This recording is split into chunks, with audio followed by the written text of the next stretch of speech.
Welcome along, everyone, to the Changing Faces podcast. We're finally back. Finally, because, of course, all of us were horrendously ill, and I'm not joking, because we were supposed to be having a third guest with us today for the episode 8 of the Changing Faces podcast, but DJ Dan Singh is still ill. He's still ill. It's blowing my mind. So basically, yeah, it's going to be me and Dave Collins, who we'll see in just a moment. So you stay right there, Dave.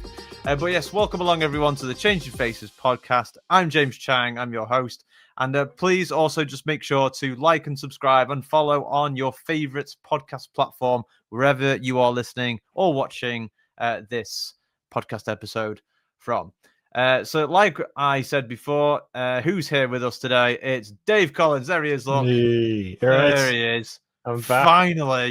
Finally that we're all better again, because of course I haven't seen Dave in ages, because I've been ill and he's been ill and we've all been ill. Dave Collins, tell us about your illness. I've grown an impressive beard in my illness, you know what I mean? Just you know when you're not feeling well and you just that just goes out the window pretty quick.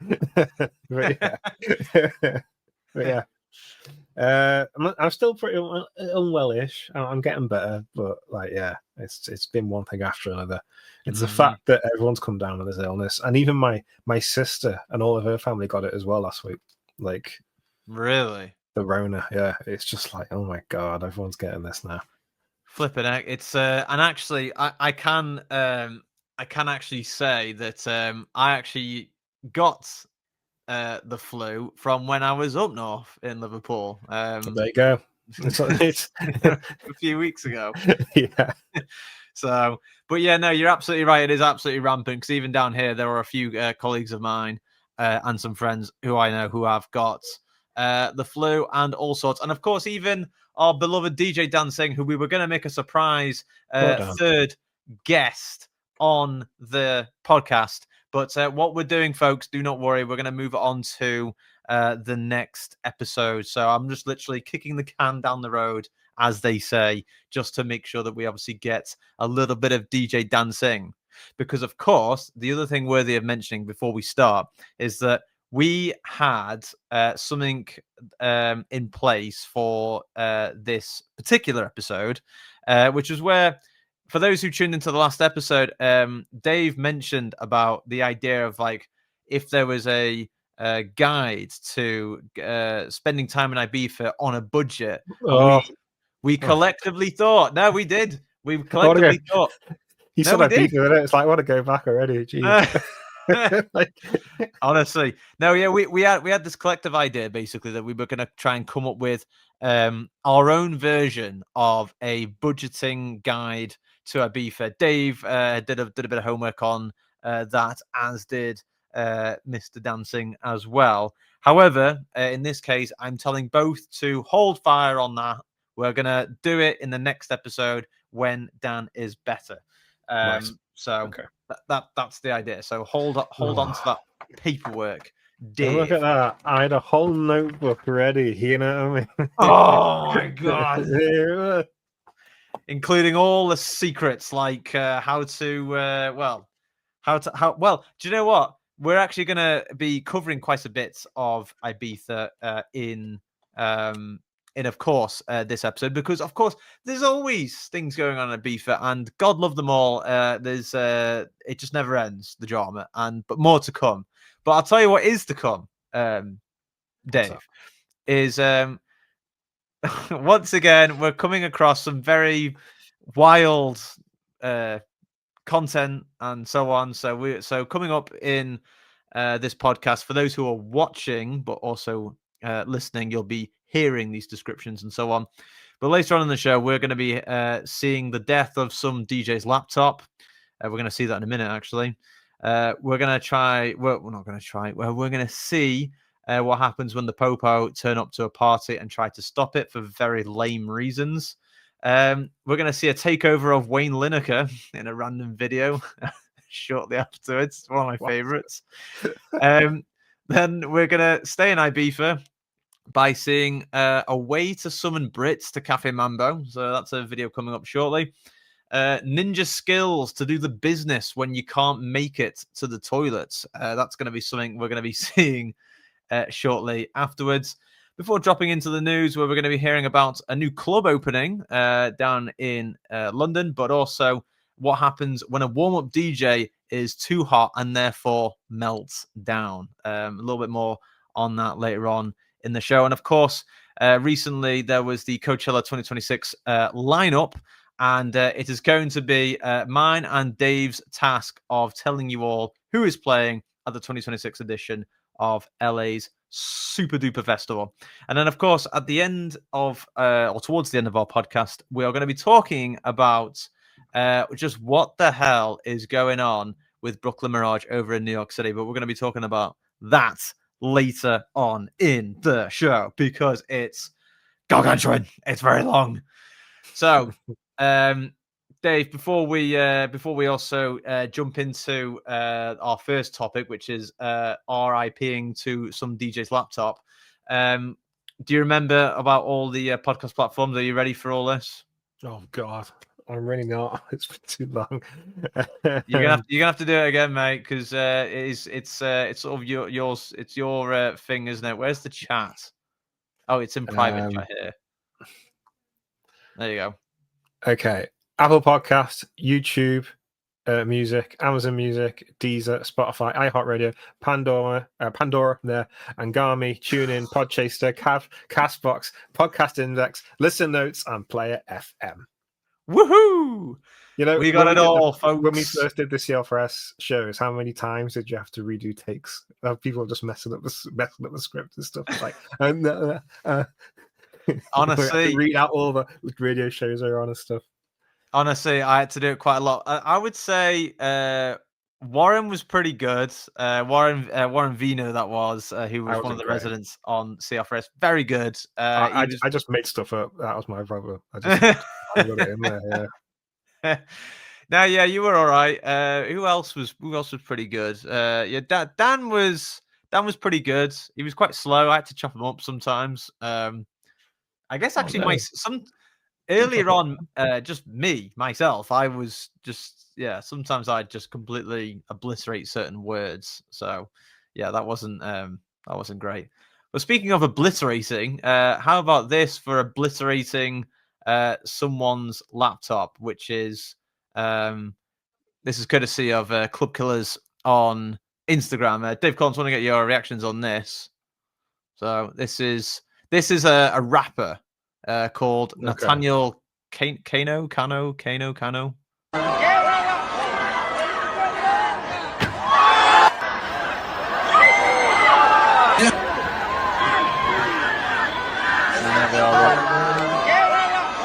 But obviously, this is a loop of it. Why is he doing that? So basically, this is thankful of the Instagram account DJ_Nick_Nax, who actually applied some context there. So he says, quote, had a couple of buddies there. Guess the DJ was effing up his whole set, playing wrong songs, cutting some too short, and almost seemed like he was doing it on purpose at the end. Nothing easier than being an artist DJ. Play the set list and just know your cue points. I mean, and this was the result of behavior.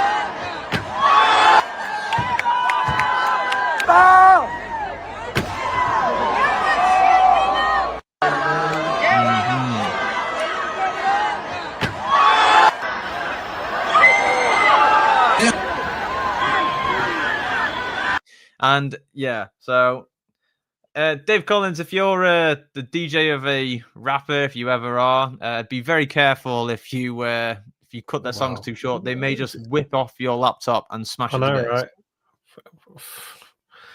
He must have been pretty angry. Yeah, you know what I mean. Like, at DJ Fresh Events says her quote: "The minute another DJ or artist grabs my laptop, he's on the ground." Dave Collins, if a rap artist tries to take your laptop, what are you doing? I mean, it's not going to happen, basically. Mostly because my laptop wouldn't be there. You know what I mean? Like, what's it doing on the stage in the first place? Yeah, to be fair, I will also say I don't know how the artist actually managed to get a hold of his laptop. You know, it's that remains to be seen. But yes, quite mixed. Yeah, quite mixed comments on here because some people are saying like, oh, you know, he shouldn't have disrespected him and his music performances, and a lot of other people are saying sort of like, you know, basically, if that was my laptop, that guy, you know, wouldn't even be coming close to it. You know what I mean? Yeah. Yeah, I think that's the fairest. Thing is, that there was a moment I'd be really shocked and stuff, but I've seen it all now. You know, I think the last show we had, you showed me a video of someone literally jumping on decks, or like, was it turntables or CDJs or something? Yes, and it at that was. point, I'm just sort of like, yeah, I'm done. Like, it's obvious. It's just an expectation now, you know. Yes, yeah, that was in relation to the previous episode where it was footage of Skrillex jumping on a CDJ and then jumping off it. Like, Or actually, no, one foot on a CDJ, another foot on a mixer. Yeah, just double the damage. Why not, eh? You know. Yeah, exactly. Well, isn't that how can I was trying to think, how can I best like transition this? I guess I can't, but essentially we need to move on to this next clip because I can't think of a way to transition this. But as mentioned in the previous in the beginning, should I say, the Popo trying to stop the party is what I titled this clip of. Now this comes from Instagram account cadenza_music, and what it says here is MOGA Caparica, the Portuguese police interrupted us, ... They wanted to verify whether at Arapu's music was properly declared and whether we were playing pre-recorded commercial tracks. So this is all of them. What's it say? So for those who can't see, what we're looking at here is we're looking at a main stage of the festival. DJs playing as you do, and how many police officers are like stood behind them? Would you say it's like 1, 2? I reckon there's maybe about 10 to 12 police officers behind them, and essentially I'll continue with here with quote. So I'll just read the beginning bit again. So the Portuguese police interrupted us, ... They wanted to verify whether Arapu's music was properly declared and whether we were playing pre-recorded commercial tracks. We explained that we play electronic music from a wide range of artists, much of which is brand new and not yet officially released or registered. In an absurd twist, one officer even used Shazam to identify some tracks, ironically accusing Arapu of playing Arapu tracks. He was then asked to show his passport to prove he really was Arapu. Out of ideas, they bizarrely plugged in a fake 16 gigabyte USB stick, an awful looking red one, into the CDJ 3000, claiming it was the device used by Arapu or Luciano. Little did they know, we never use USB sticks, but rather high capacity SSD drives. They were clearly trying to get us to admit we were playing copyrighted commercial music, which would have justified a fine. Thankfully, okay. I was like, what's this all leading to? Well, here we go. So thankfully, the amazing Moga Caparica crowd booed them off and they gave up on their pointless mission. Around 10 police officers were deployed just to try and make a few euros. What a sad assignment. Thank you at Moga Festival family. Dave Collins, the police are here to take your USB and take your music. Instant reaction. It's the Universal Music Police, you know what I mean?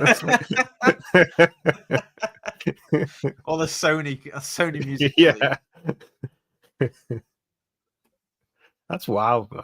I've not heard of like any copyright enforcement in years. It used to be the fact they used to come around and like check if you've got the CDs and stuff, you know. Like back in the day, used to say, "Oh, can I look at your CDs?" And like if you had knockoff CDs or like copied CDs, Like you had to hide them basically. And you had to, here's my collection, officer. Like, the ones are hidden underneath the table. Oh yeah. But wow, it's the first time I heard this in ages. I mean, Wow. I'll say the 10 police officers for this. I mean, damn, like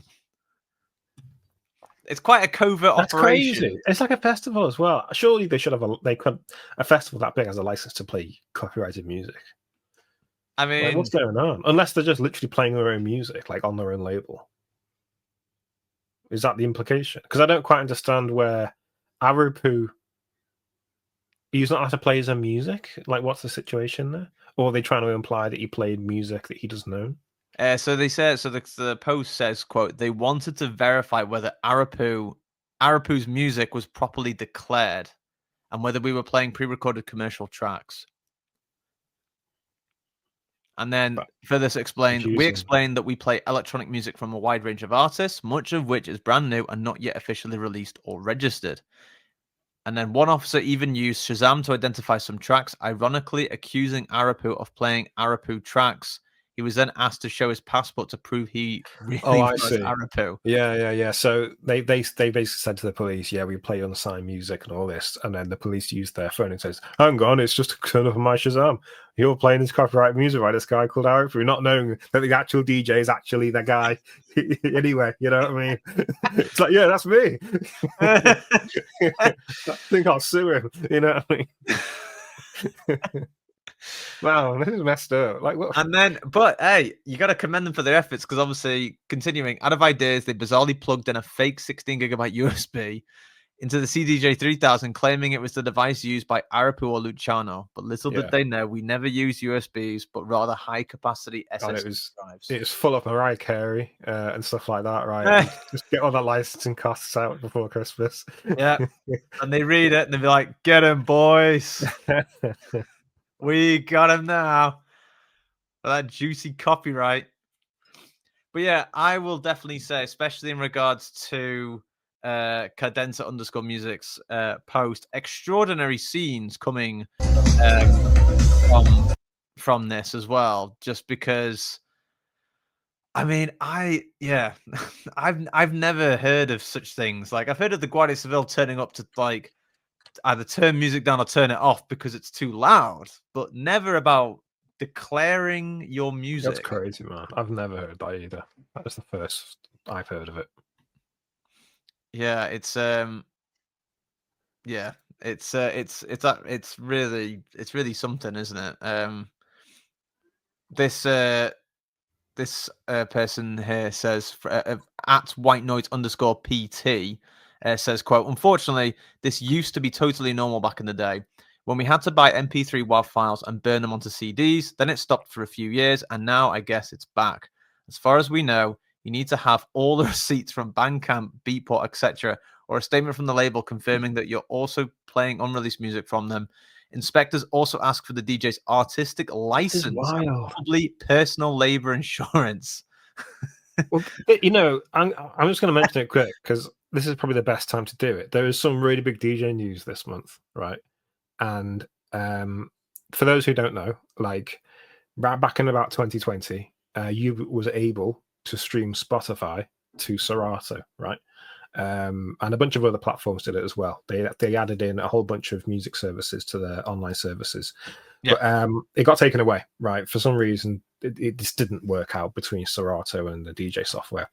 Anyway, this past month, it's back because Apple Music integrated with Serato and Rekordbox.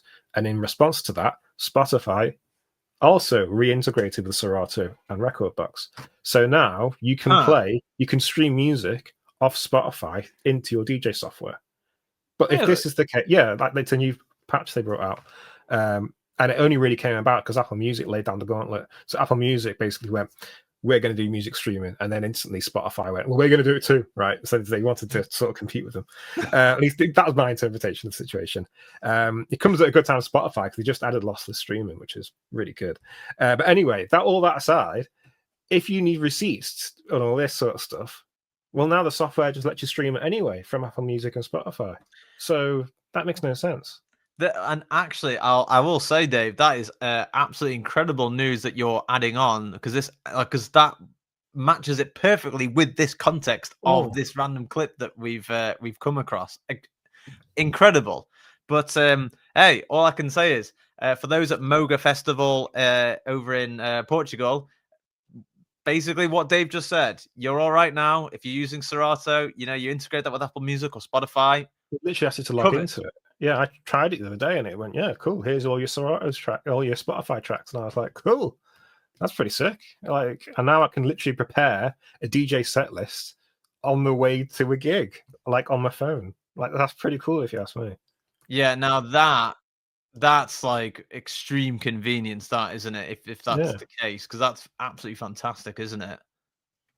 But anyway. yeah, I'll definitely say I'm hoping we're not gonna come across footage like that again, where loads of police are turning up, checking for these things.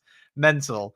But we're gonna come on. We're gonna stay with DJing now, and instead of the police turning up, imagine a Wayne Lineker turning up. What's that? What? Yeah, this is one of my favorites of the episode. it's the comments as well. That's all I'm going to say. So let's just dive into this. Dave, or for those who don't know, or who may not know who Wayne Lineker is, Wayne Lineker is a prominent figure in Ibiza because he's known for running Ocean Beach Ibiza, or now known as O Beach, and he's known to be a character, and that's all I'll say because I don't want to get in trouble. But like, there are a lot of people have other opinions of him. Let's just say mixed opinions. But of course, this is him in the DJ booth instead of the police. I don't know which one you would choose, Dave, but this is just let's have a look.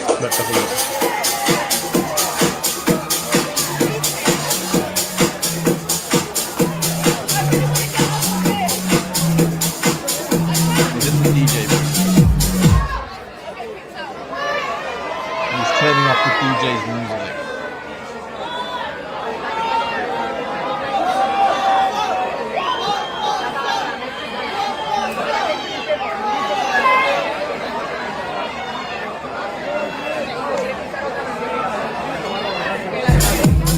And I think he's trying to play the last track.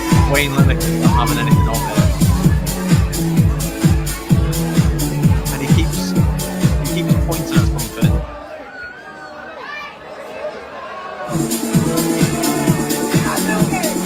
Is he learning how to DJ?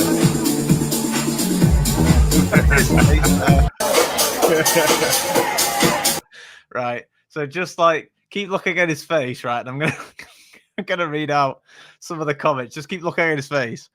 Tom Skies.Tatsu says he looks like that talking head out of Art Attack. Especially when he turns around and he's like gawping. I can't unsee it anymore. Dom_Specu_fitness says, quote, can't work out if he's been on the sniff or had lip fillers or a bit of both. I thought that. I like the comment. What gear makes you pout like that? Like, he has got this weird look on his face, hasn't he? Mate, it gets funnier. Echo Potential. Nothing beats a Jaw 2 holiday.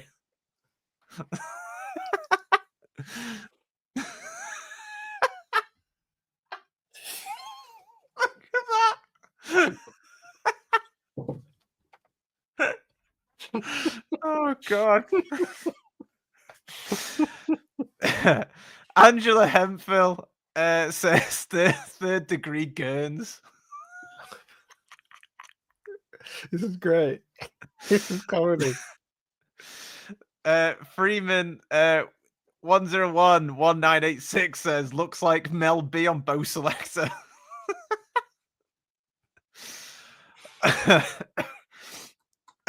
Oh God. Jake Abbott 07 says call the cops, he's off his chops. Call the cops, he's off his chops. Oh God. Oh man. Oh, and I'll finish with Jay Smith shits and giggles says he's been on them salt and vinegar walkers again.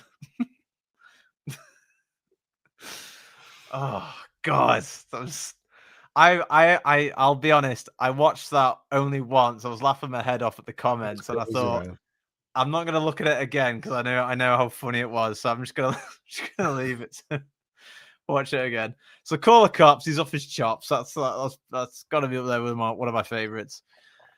But we're gonna continue. We're gonna continue in Ibiza now, and Dave, I'll be. It's probably a good thing you probably never saw this, but I captioned this section to say, "What a way to summon Brits to Cafe Mambo." Are you ready for such shocking scenes here? This is going to be terrible, isn't it? This is going to be absolutely terrible. Oh, I've already seen it. I can't be real. Yes, folks. At Greg's at Cafe Mambo's. And this comes from the Ibiza Social Club Instagram account with the caption saying, "Greg's at Cafe Mambo's, the Ibiza combo we didn't know we needed." No, you don't need it. You really fucking don't. We have hit rock bottom and just kept digging, haven't we? We really just... I mean, there's a time and a place for Greg's, but like Ibiza's probably the last place I would ever think to ever get. Look at it this way, though. It's the only place on the island you can have a Greg's. The thing is, I just think, is this for like it's for people that are people going to Mambo? I can guarantee you as well, sausage roll costs like a tenner. You know what I mean? I wouldn't be surprised. Like, I wouldn't be surprised if some Brits are going up there to Cafe Mambo and going, oh wait, do you know what? There's a Greg's just there. You know what? Just get some sausage rolls in, lads, and then let's just have some of them, and it'll be a right. You know what I mean? How? Oh my God, man!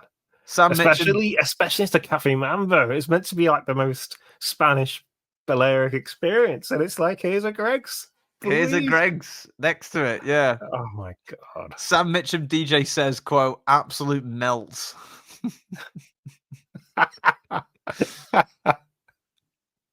Yeah. Or Oscar Rodriguez Piedrafita says, quote, "This is the end of any essence that the island might hold. I feel respect by British people, but us as Spaniards should keep our identity." Yeah, quite a few people here are not liking the look of this, with various people saying, "Good grief, oh dear, very sad to see." I really don't get this though. Is this right next to Cafe Mambo? Yes. So you've got people like having bottle service next to a Greg's. I just don't get it. Next to a Greg's trailer. That's even better. Yep. So Dave, next time you're in Ibiza, are you tempted to go to a Greg's or not to get a sausage roll, or do you think that is just an absolute abomination? I think that'll have to be a one of those like I dare you to go and get a Greg's type moments, or if you lose a bet, you gotta have a Greg's for lunch tonight. You know what I mean? I definitely agree with that because and you know what? I would also say if it's people that are thinking they want to try and get something on the cheap, like instead of going Cafe Mambo, it won't be though, man. It won't be. Like, you know, it won't be. Yeah, because the thing is, like, why would? Because do you remember you've got Bar Bodega like down the road? That's brilliant. I'm like, you can definitely save yourself a bit of money there. You know, and around the corner, like we said last time. Yeah. Oh yeah, just go around the corner. Like round the corner, absolutely. Yeah, just go past Mambo and go around the corner. Yeah, absolutely. Yeah, incredible scenes once again in Ibiza because it just never stops. But what we're gonna do now, actually, before we get to the ad break, we're gonna see some fantastic ninja skills from I think this is in was this in New York? Yes, it was. Yeah. So I'm gonna show you this, Dave, and I want you to try and figure out what this gentleman is doing. I can't see it. It's not moving. Oh, hang on.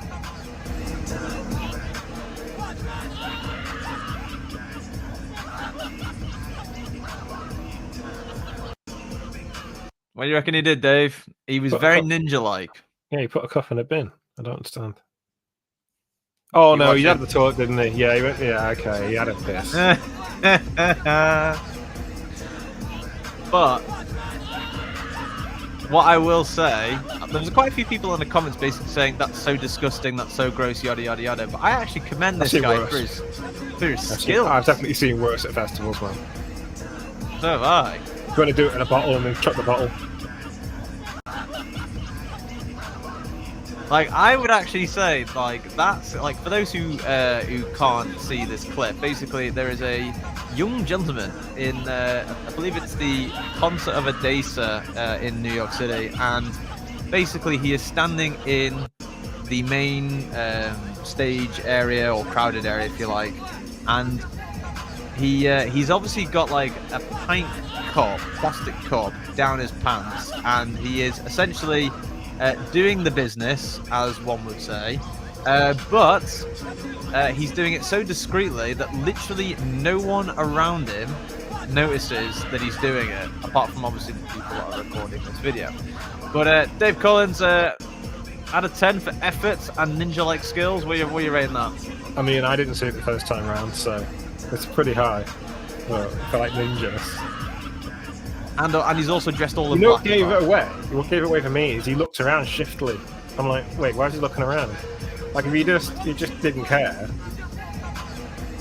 I would have missed it.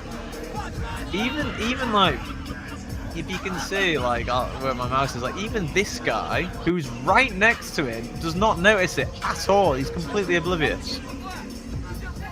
He's even facing in there, but then he still doesn't notice that he's like having a slash in the cup.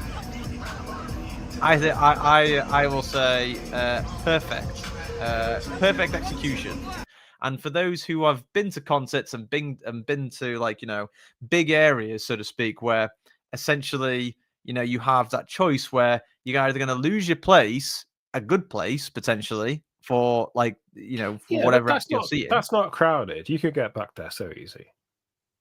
Well, that's the context. But what I'm saying here, though, is that, like, generally speaking, the reason you would do this is so that you don't lose your place if you've got a good spot in a festival or something, right? Yeah, I think is though, right? I even experienced this recently. I went to, you know, when you go to a club and there's like these natural bottlenecks in the club. Not that I'm justifying this ahead of time, but there's these natural bottlenecks in the club that block access to certain areas.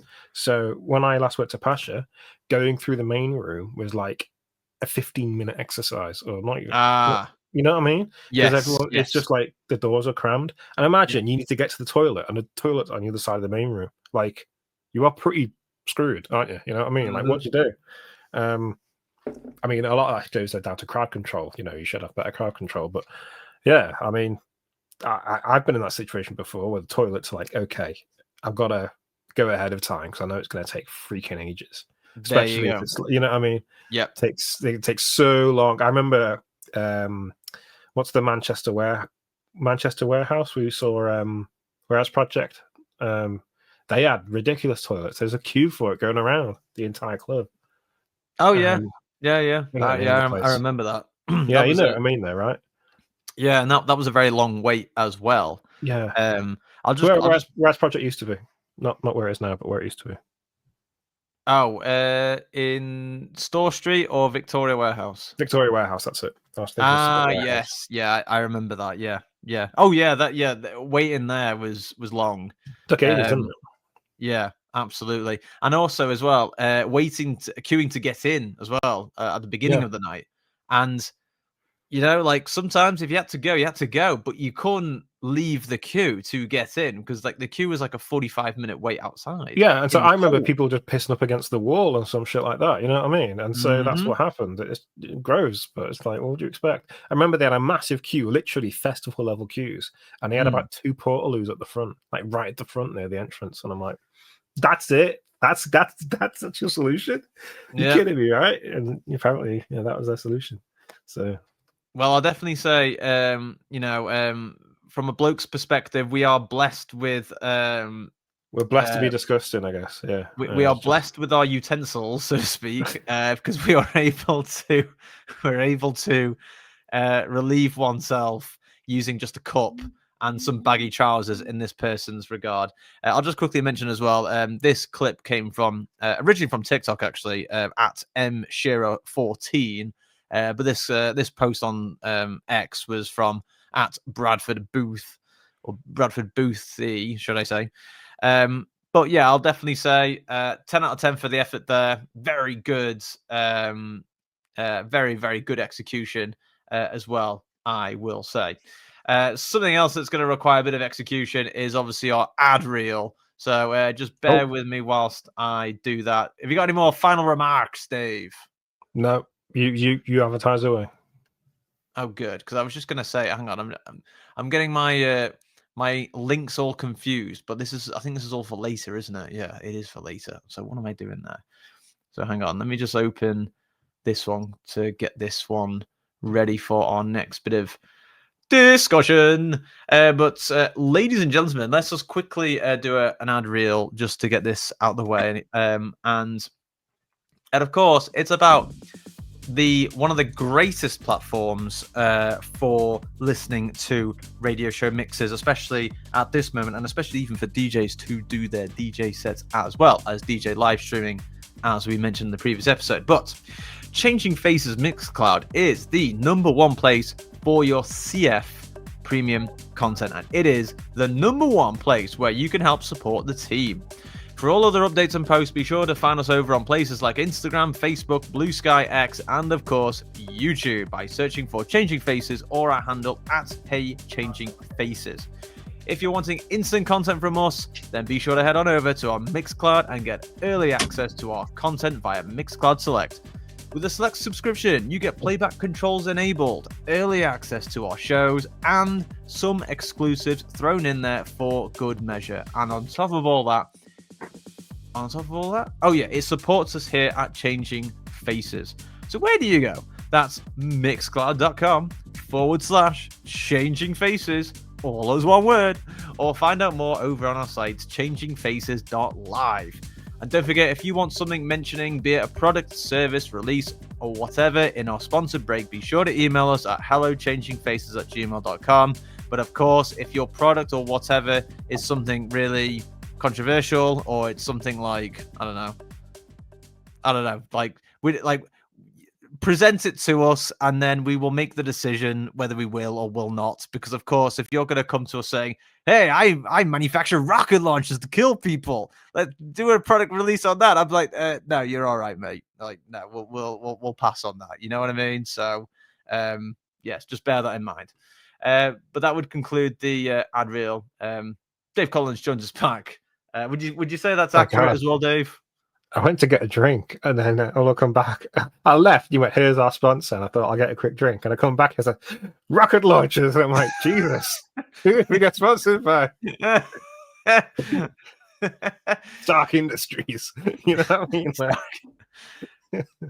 I mean, you know, if Stark Industries was a real thing and they did want to sponsor us, then, I mean, money talks. But, you know, I don't know how you could spin that with dance music. I have no idea. You know, so you want to drop those beats like you dropped those bars.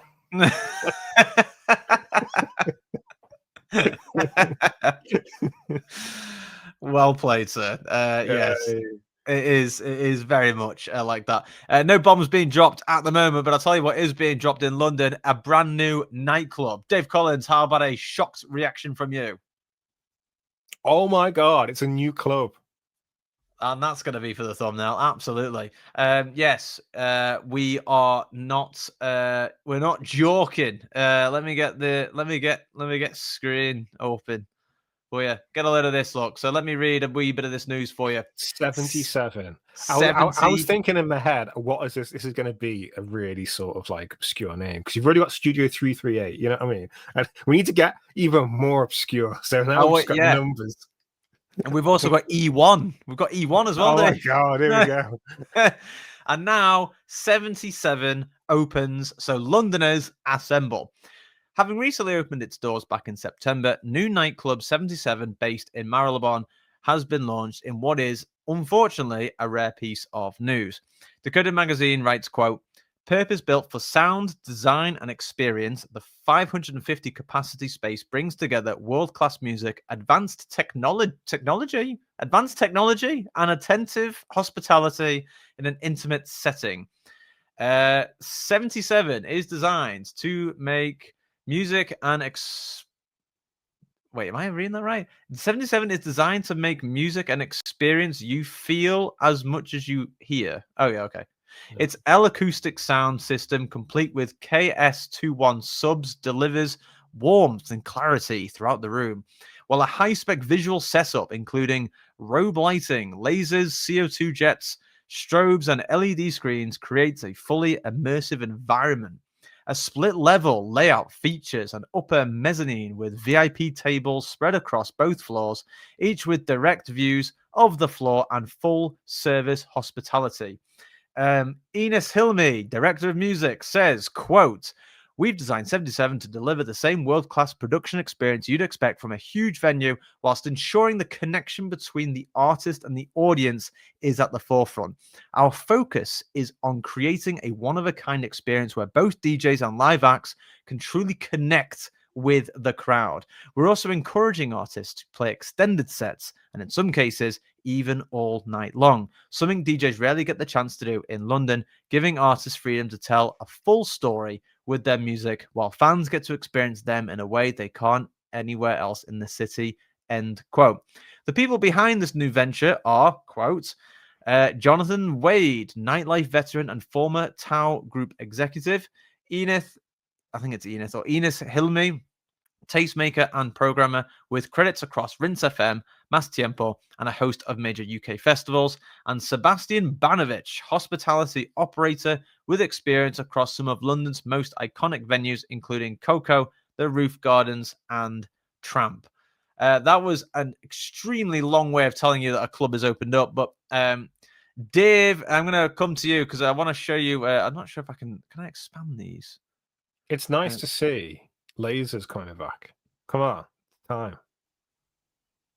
Yeah, hang on. I'm trying to see if I can get like some of these photos up. Just They are by far the best light. They're amazing. Lasers for the win. Yeah, that's my lasers are like the best light you can have at a nightclub. They're great. let Better me than strobes. let me quickly see if there's some photos whilst I'm looking. Oh, I thought we were following each other here on what I'm doing right now. I'm looking through some of their promotional material just to see if they've got anything. No, I don't think they do. Oh, is this it? So obviously, it's worth mentioning, by the way, folks, that this is sort of old news. So it has already opened. 2 weeks ago, they actually had Kerry Chandler and Skepta headlining the launch weekend, and there is actually some really good footage here of the club. Which what I'm going to do is I'm going to show you that now. So just bear with me 1 second. Let me stop sharing that, and I will share this clip that I've just come across of the club. So there you go, Dave. That's a little bit what the new Club 77 looks like. Dave Collins, instant reactions to when the article said, where was it here? I like those lights going down. They're really cool. Yeah, they're pretty sick though. When it says, quote, purpose-built for sound, design, and experience, the 550 capacity space brings together world-class music, advanced technology, and attentive hospitality in an intimate setting. Instant reactions to that, Dave? Well, I can't judge sound until I've used these things. But what I will say is you're likely to get better sound in a small venue than a big venue. So I'm quite confident they'll be able to make good sound there. When you see huge venues, it's very hard to get it sounding like real good because it just requires an insane amount of speakers. But a small 500 capacity venue like that, you could do it. It's possible. Yep. Yeah. And like I said, the lights look really cool. I like the theme they've got going. Yeah, it's like the post says, actually, including robe lighting, lasers, CO2 jets, strobes, and LED screens. But you're a big fan of lasers, aren't you, Dave? I am. Lasers are the best. Yeah. Yeah. And that's definitely making a comeback. But another piece of info or context about this, which I wanted just to bring to you, because I'm sure this you might remember this, but one of the people behind this new venture was Jonathan Wade, nightlife veteran and former Tao Group executive. Do you remember the Tao Group? Because we actually covered the Tao Group very recently when Kygo opened up the Palm. What was it? What was it again? Oh, The yeah. Palm Beach Club. Yeah. Beach Yeah. Club Yeah. in Yeah. Las Vegas. And In Vegas. Yeah. that's right. And so obviously that's sort of where he's come from. And obviously that Tao Wait, they Group called it a have. beach club? I'm just sort of connecting a dot there now. Or Is was that it what they a called it? poolside club? It couldn't have been a beach club. It's in Vegas, dude. No, I know that, but like in terms of like what the branding was called, it's called like Palm Trees Beach Pool Club, or I love that. wait there, That's it. wait there. I need to figure out where Palm. It's Palm. Is it Palm Beach? The Palm Beach? No, the Palm Beach. Can you go? Okay, beg your pardon. Palm Tree Music. Palm tree music. Okay, it's a bit more accessible. Yeah, so it's not. Sorry, I beg your pardon. So it's not Palm. Wait, what? I'm actually seeing it here. 10th of the 10th of November 2025, Kygo Palm Tree Beach Club. But is this from Tower Group Hospitality? But is this Vegas?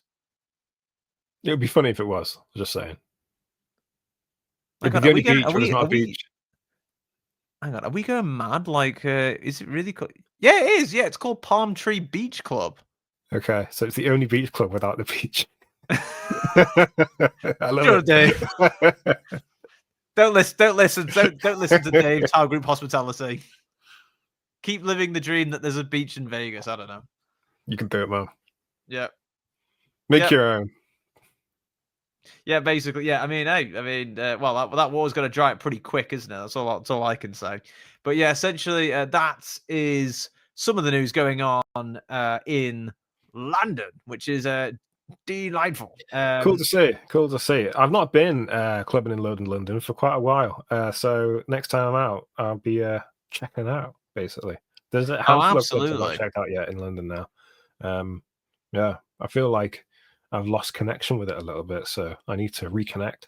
I heard Studio 338's going as well. You know, that's they're having their last night soon. Yeah. Yeah, I think so from memory. If I'm getting that wrong, I do apologize. But yeah, I do remember 338 shutting down, which is sad.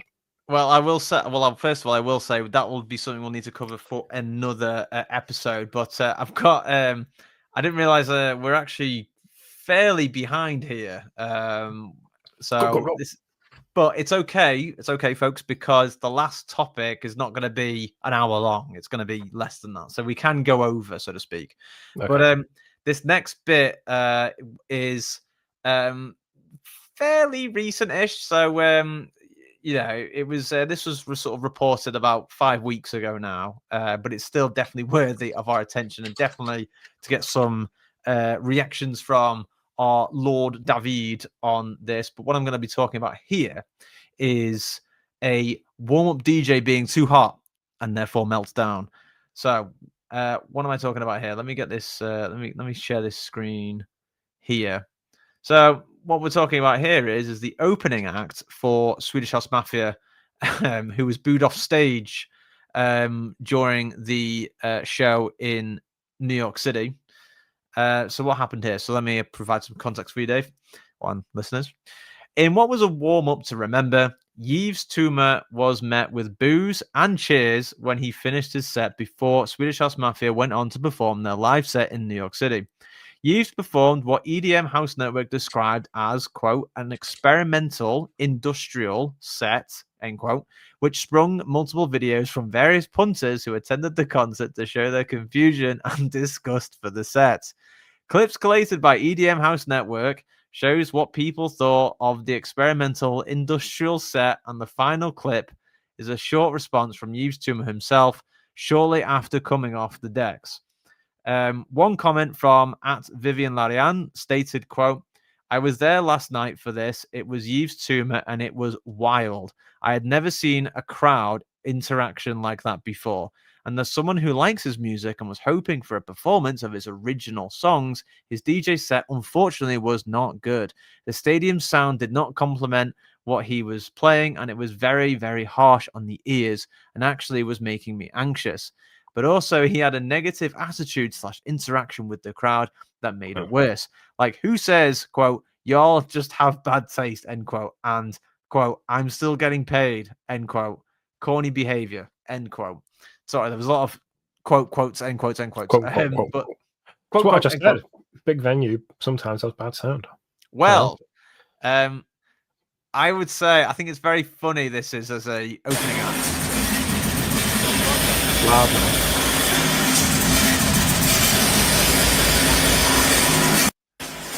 Where is this? In New York City. Here's Is it in clip. Yep, pause it now. I can't hear it.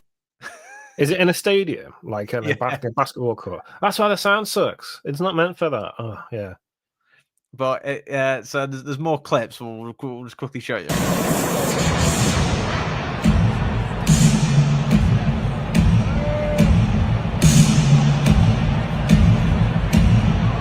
For the listeners, he just messes around with a dog wheel and decides to stick on the side maybe and like takes his headphones off the car as well. Next clip.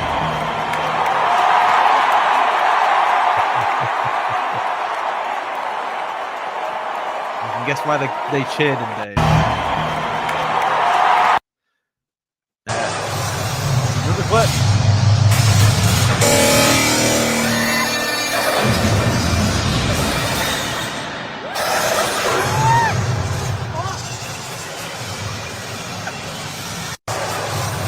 And here's something else.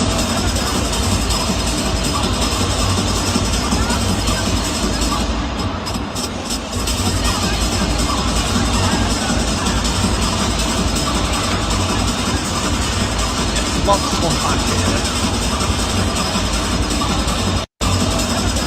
One thing I'll just quickly say, I cannot believe how fast that is going. That's Swedish House Mafia? That doesn't sound like them in at all. No. This is the opening act, Yves Tumor. Oh, okay. They've got like a I don't know. I suppose you call it a techno artist. Yeah, Dave. You know what I mean? That's probably a hardcore at this point. You know what I mean? The thing to stress is that this is the warm-up opening act for Swedish House Mafia. Yeah.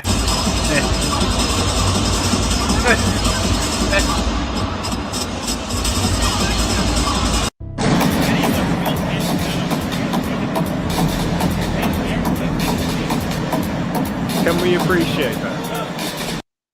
Can we appreciate though how important the warm-up DJs are at good places gigs? Oh my god, they're so important, man.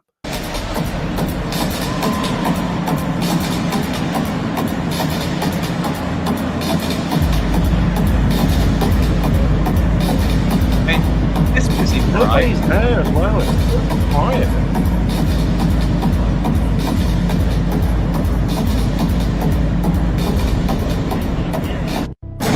And then what follows now is what his response was to this concert. If anybody's curious how the show went, I just got booed off stage for playing the best set of the night by a bunch of the corniest people I've ever seen in my fucking life. The city is truly hell on earth. I thought LA was bad. I thought Berlin was bad. Berlin was I thought Paris was bad. Berlin is definitely worse, but fuck. Berlin is worse. Oh, now you've made Dave angry, Yves.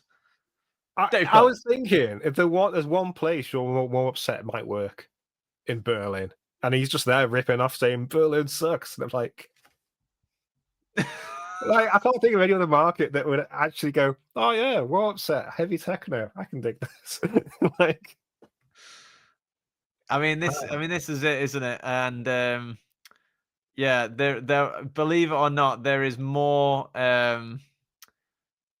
Like the amount of coverage that I've managed to uncover for all this is truly remarkable. Let me just stop sharing this one. So that's basically what he said. By the way, for all the listeners, essentially he was backstage in the green room. There was basically a poster or an artwork of New York City, and he was what appears to be throwing fruit. I don't want to know what that was, man. I really don't. Like, it's red. we just saw the guy having a pee in a cup. You know what I mean? They were one direction. Yeah. Yeah. So anyway, so there's that, but then there's additional coverage here. So oh wait, no, hang on. I've done the wrong one. Hang on. Let me remove that for a second. Why is this always so dramatic? What's going on with DJ gigs, man? This is like, it's so much drama. Well, of course, because this is sort of what it's all about, Dave. So much drama. So here is a bit more footage of this. Out of curiosity, yeah, I could play it, and then I got a question. So go on. So, hang on a second. Go back. I'm just gonna play these first.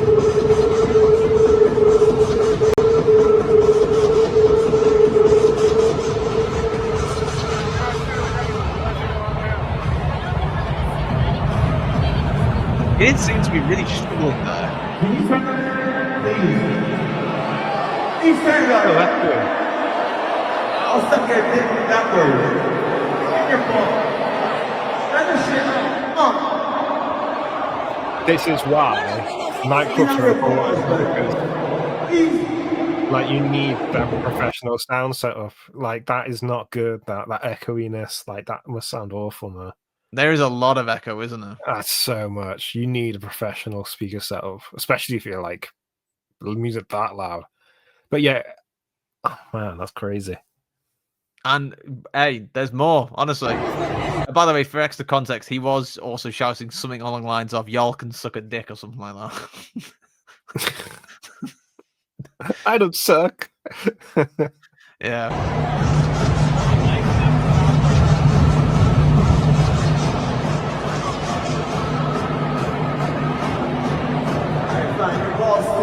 Yeah, there's that.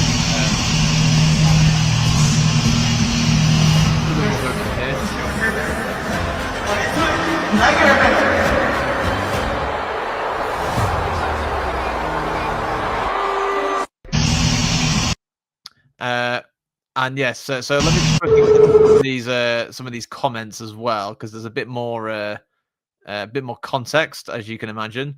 Yeah, he also put in his story saying, "quote These subhumans are already spamming in my comments. That's how much they loved it. They had that much energy to search me. I truly love my stalkers." And then he's outing a few people here, with people saying things such as, "That was disrespectful. Let's go. He's done." And my favorite part was when he left, and so on. And then he also ends that by saying, "Anyone want to guess what they look like? Take a guess." Then he goes on. Someone responds to his story, and then by saying, "What's the genre called?" And he responds saying, "Blatant racism." And the end one is from an ex-user saying, "quote It sounded like hell. I was there. He was angry. People did not react to him. He was playing an unbearable level of volume and would say random shit and stop all of a sudden and play completely different random things for 2 seconds. They kicked him out eventually because it hurts the ears, like physically unbearable. I had to go outside." Dave Collins, what's your thoughts on that? I mean, I think the sound engineer's got to take some responsibility here for like the speaker setup, because people, like, he shouldn't have let the DJ pump the volume that high. But the venue looked awful anyway. Like, so much echo going on. I've been to a place like that, and it works great for a basketball game. But for a DJ set, I don't know, man. Like, you need Like, there's a reason Ministry of Sound have insulated their walls and stopped things like that from happening.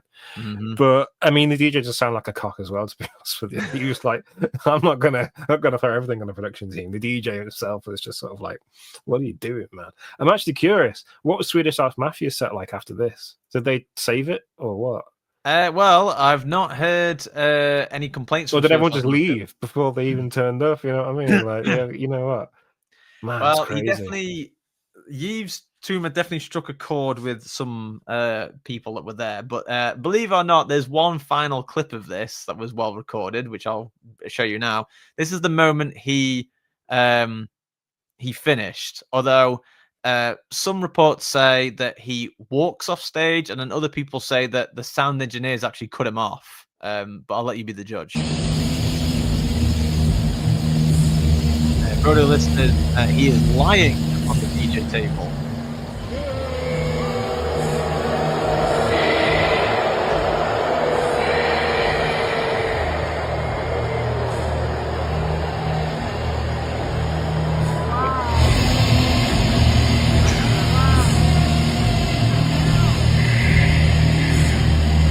With a microphone in his hand. He's now lying on the table.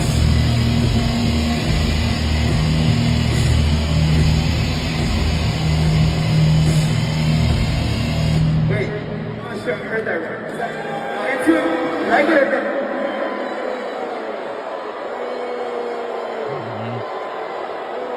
Oh, you don't like it?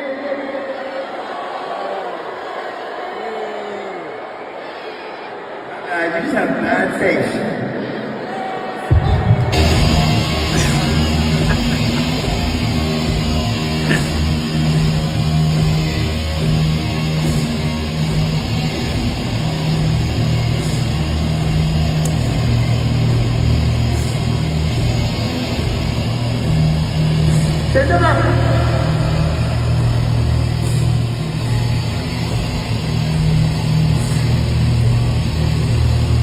So just quickly, it would appear here that obviously he keeps the music playing, and he's sort of done because as you can see, he's walking away from the DJ booth. Oh, yeah, it's like even the music itself. I wouldn't say. I mean, I can respect it's nothing to do with Swedish House Mafia, which it's not. But I've been to gigs that play some like crazy dark waves, techno, heavy metal type stuff before. But this is just like the complete wrong place to do it. And he's just lying around on the front of the decks. And I'm like, there's so much stuff going on here, which is just done badly.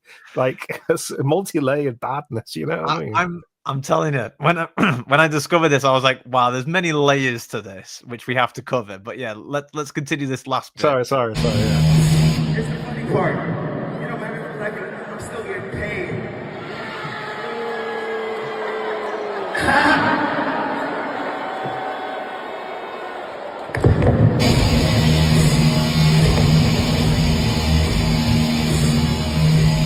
Yes, and continues to say, I'm getting paid for this.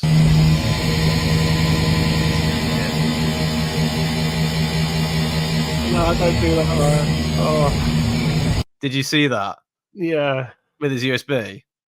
Well, no, I didn't see his USB. I'd heard that it wasn't an effect he tried to throw on, which didn't work in the slightest. Yeah, but he also yanked his USB. I don't think he did the full USB stop either. I thought, well, that's probably corrupted. But let's continue.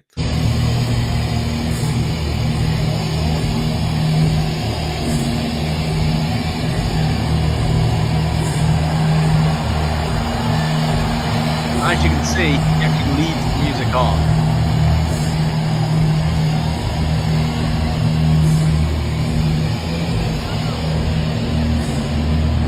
He is walking down the side now, leaving it.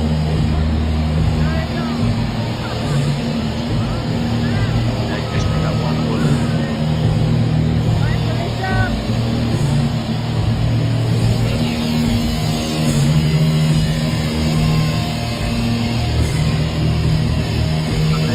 Music left playing. Dave Collins, how would you react to the way Yves Tumor ended his set? Yeah, what a cock. Wow. Top comment from Denmas actually saying, "Quote: Does nobody here realize you can't buy this kind of publicity?" Yeah, you can't. I remember him now. You know what I mean? He's, for all the wrong reasons, though. Yeah. Really, really. Again, extraordinary scenes here.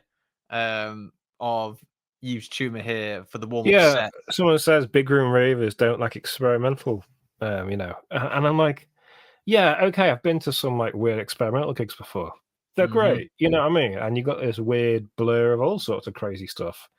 But the thing is, he wasn't at an experimental gig. He was at a Swedish House Mafia gig. Yeah, with a terrible sound system and a terrible venue as well, by the looks of things. And I'm like, yeah, there's a lot, like I said, multi-layered failure going on right now. Because even with a great DJ, that would sound awful. Do you know what I mean? Like I said, this is why I'm saying what happened with Swedish House Mafia, because they must have had some complaints in a venue like that. I don't know. I'm trashing the venue a lot, but man, it sounds so echoey. It's nuts.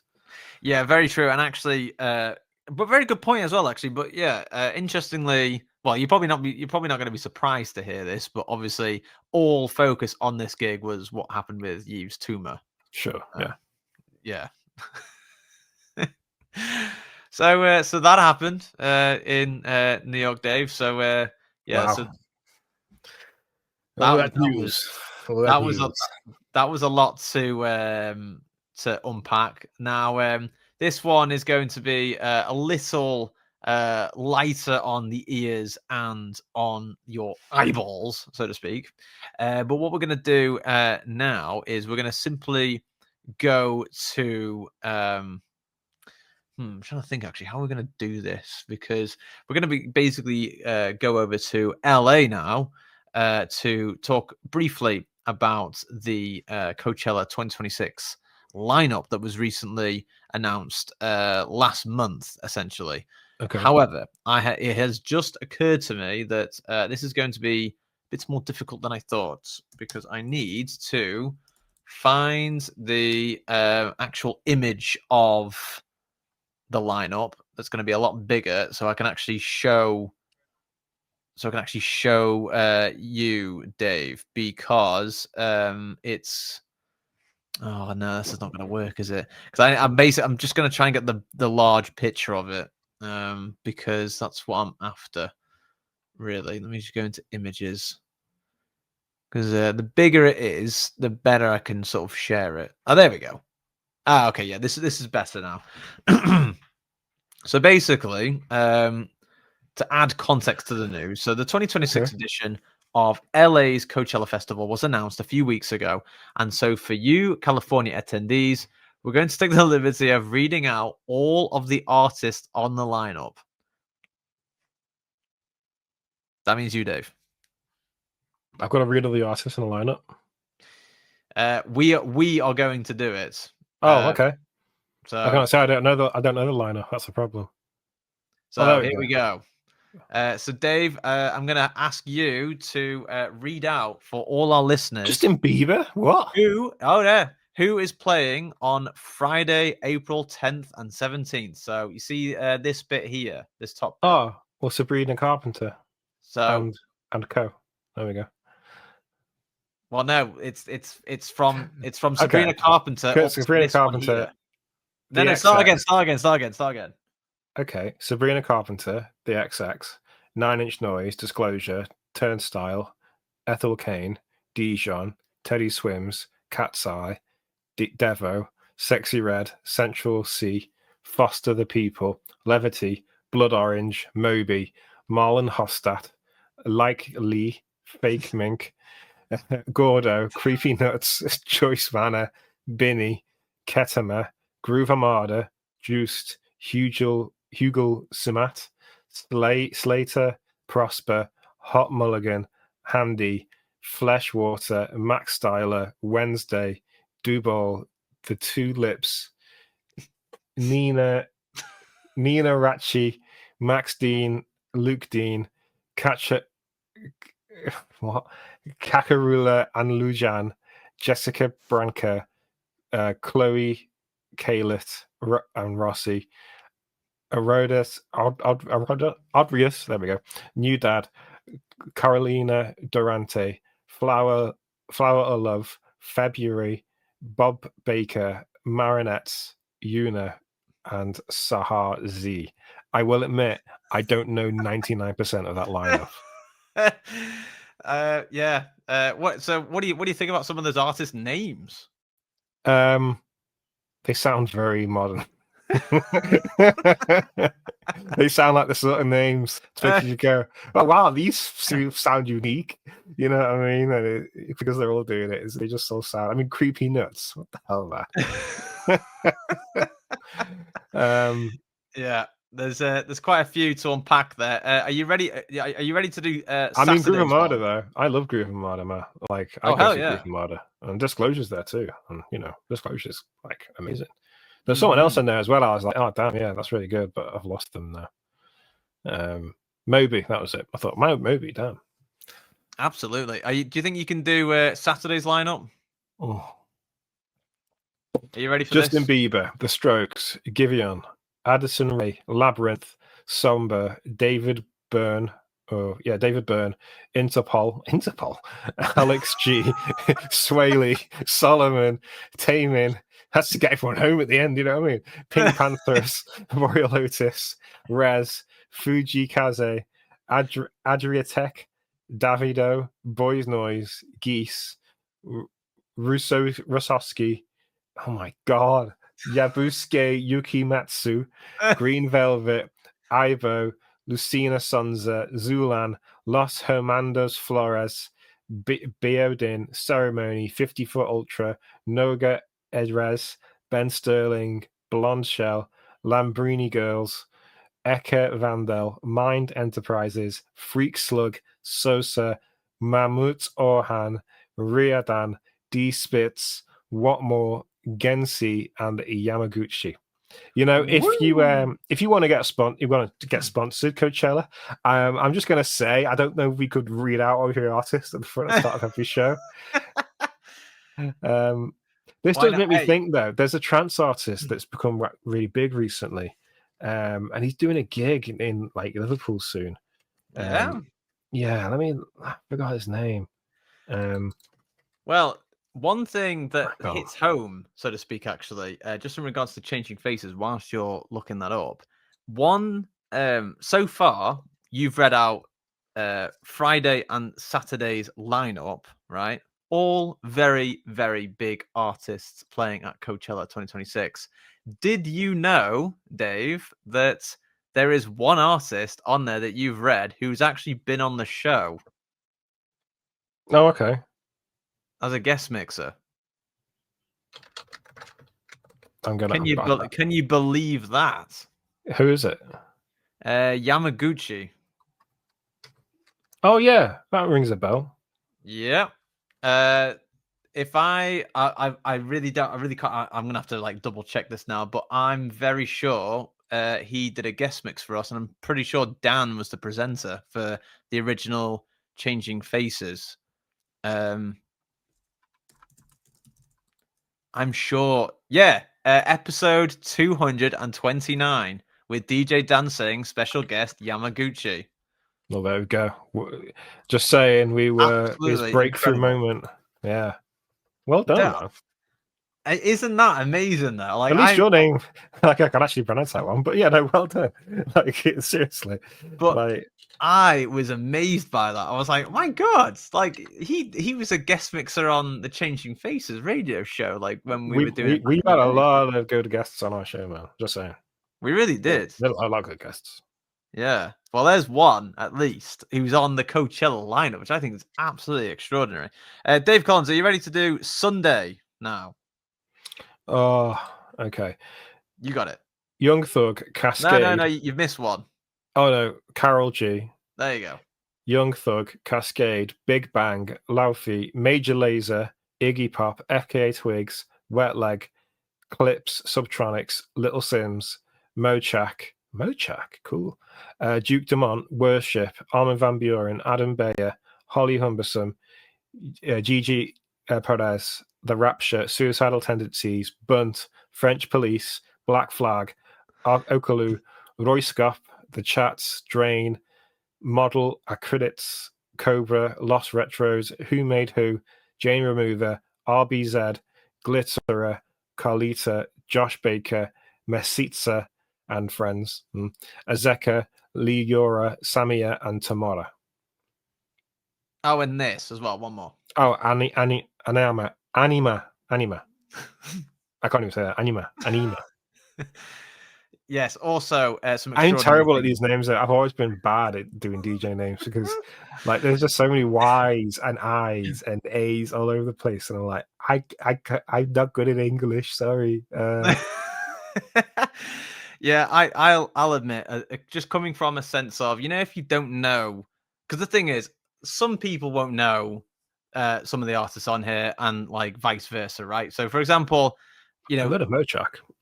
Yeah, like there is quite a few I've heard on here. There's some I've never heard of, right? But one thing I will say that struck out to me actually was the back-to-back you're seeing there, Dave, that you mentioned, Armin van Buuren and Adam Beyer.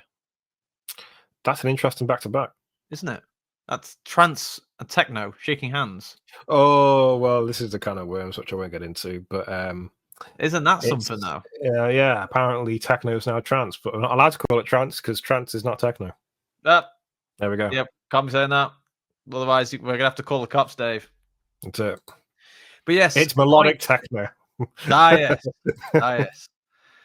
So, Dave, obviously, this is the full lineup. What I can definitely tell you is there is a vast array of different genres being covered here, from different types of DJs doing tech house, techno, trance, and house music, and also disco.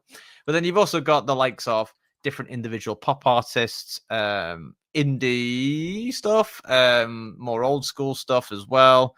And of course, you've got, if I'm not mistaken, Big Bang is a K-pop group. So you've got K-pop there as well. Also, and of course, you've got Karol G, who is probably the queen of reggaeton at the moment. And obviously, you've got Justin Bieber as well. Is this a festival you'd want to go to, Dave? I mean, why not? It'd be funny. Just say who's on next, and you go, that guy. Creepy nuts. Creepy nuts. I just want to get a T-shirt of Creepy Nuts. I want to go see him. I was about to say before, right? So there's like a big artist in the trance scene that's sort of blown up a little bit. He played in Liverpool recently. Oh yeah, you were saying. Sorry, yeah, go on. And his name is Fish 56 Octagon. And when you first hear that, you're like, what? What sort of name is that? That's such a weird name, Fish 56 Octagon. But it turns out, and I'm wondering if that's the case for some of the artists on here, do you know how he got his DJ name? So Fish 56 Octagon. Oh God, how would what is it like is that a sauce he invented when he was cooking? It turns out he didn't start off with that name, DJ. He had a YouTube channel.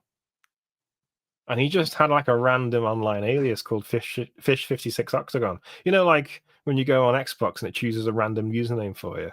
That was his random username he got on YouTube or something like that. Gotcha. And now, because he started to DJ, he just used his YouTube name, which I think is kind of funny. So maybe that's the case. Like DJs are just going to be like, oh yeah, it's my YouTube name, like Dark Slayer 666 or something like that. You know what I mean? Like these old cheesy usernames used to get.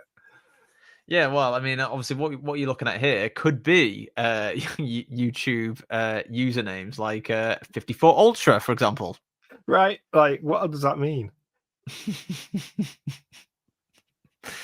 Or Interpol.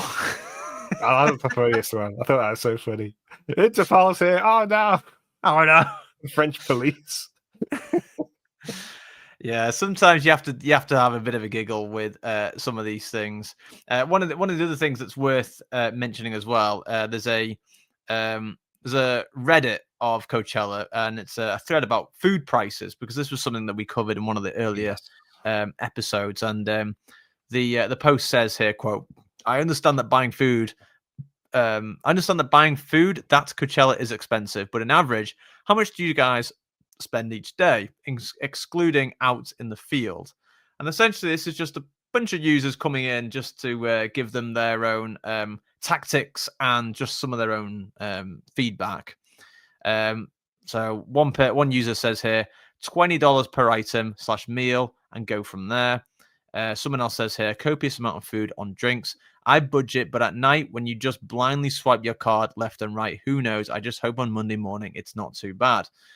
Response from that says, I like to think I'm a pretty generous person generally, but put a few drinks in me at a festival and suddenly I'm Bill Gates. Only instead of fighting malaria and philanthropy is focused on making sure every man and woman has access to free vodka Red Bulls.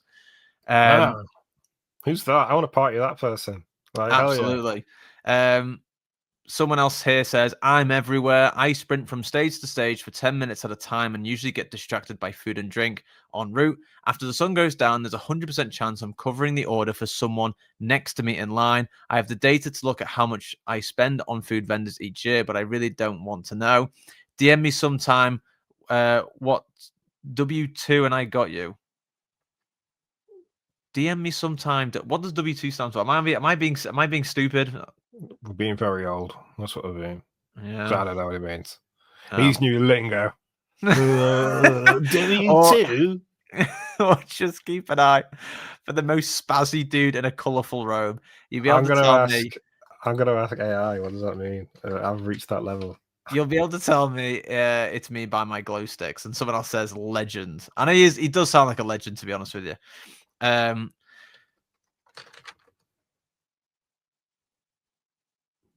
We're going quiet here because I'm waiting for what AI says. Oh, W2 is I got you. I've got you back. Oh. Yeah, there you go. Oh, okay. I'm not cool enough. Okay, but what does the W stand for? I don't know. I just that's what the computer said, so I'll just take it. Yeah. Okay. Yeah. Apologies, everyone. We're being old. So someone else says here, $30 on food and hundreds on drinks. And then a response to this saying, $30 on food? Man, that's kind of cheap, actually. I thought food would be more than the drinks, to be honest with you. Well, I mean, a few responses on from that say, you're right. I rather drink my calories than someone else says. Yeah. If you're really going to go this route, take some form of electrolytes, makes a difference. Hydration first. Then someone else says, fuck, this is accurate. Lemonades alone are their own line on my budget. Then